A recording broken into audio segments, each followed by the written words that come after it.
Erkek kişiге subhanallah ниет оңдош зарыл тугандар.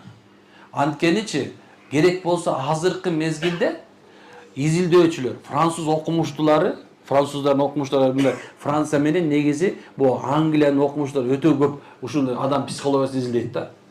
Эмне үчүн дегенде, булар өзүнчө психологический оружие түзөбүз деп ойлошкон экен да. Кантип адамдарды башкарабыз дегенчи. Мына ошондо ушул нерсеге туш кылыш керек экен да.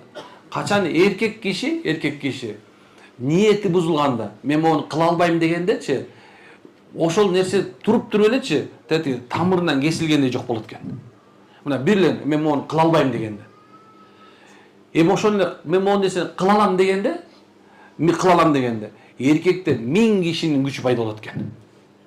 Акыл ордуна келип баштайт экен. Керек болсочу эркек киши мен кыла алам деген сөз мененчи стресске чыгат экен.